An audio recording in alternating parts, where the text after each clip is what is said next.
We have a question to ask Nancy. This is from a Canadian viewer named Erica from Swan River, Manitoba. I have to do rolled fondant on a square cake, okay? You probably get asked this a lot. Any secrets on how to avoid too much excess on the sides and corners? Well, I'm going to take it from the beginning and then I'll show you with the corners because we'll actually cover this little square cake. It's a cutie. You want to make sure, it is.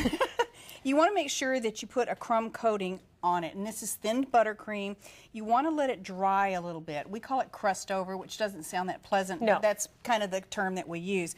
Then you want to look at it and see if you see any portions that are sticking out a little bit, like I see something sticking out there, and then you can just pat them in with your finger. If you're worried about it sticking to your finger, then it's not dry enough, or you can put some confectioner's sugar on there. Because what this does, the crumb coating does, it fills in any holes that you have for your cake so that you get a nice smooth look underneath.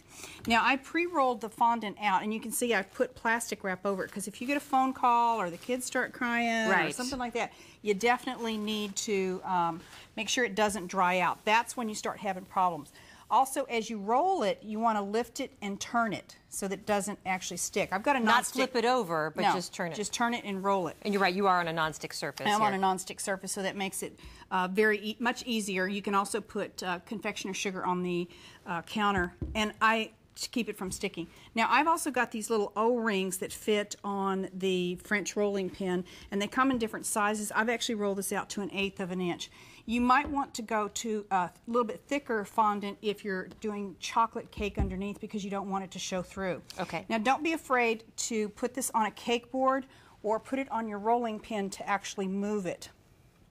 And probably the hardest thing for me is to get it to go over and have it positioned so that I have just the right amount on each side. How big did you roll that out? Is there a rule of thumb, like twice the size of the cake, or? No, you want to measure coming up the sides of the cake across and then down, and then add just a little bit more. Okay. And then as you lift it, you can tuck it in, and you can see here I'm just kind of lifting it. It actually stretches with the heat of my hand, and you can see that I have no trouble with my corners. Oh. If you have it too thick, you have a little bit more problem with it. But by lifting and tucking, and you see I have one little pleat there, but that's going to go away when I actually cut around it with my knife. Okay. So you can see how smooth that is, and then you can just take your knife, a pizza cutter, you can do it with a spatula, and you just cut around there. And I'm just going to pull this part away.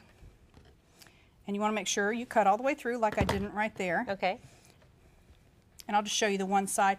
And then you can actually tuck it under for a real clean look. Sure. Or you can come here and put some fondant balls, or you could actually put some buttercream shells or stars or something like that. But that's how you do a square cake. You make it look easy, and it is.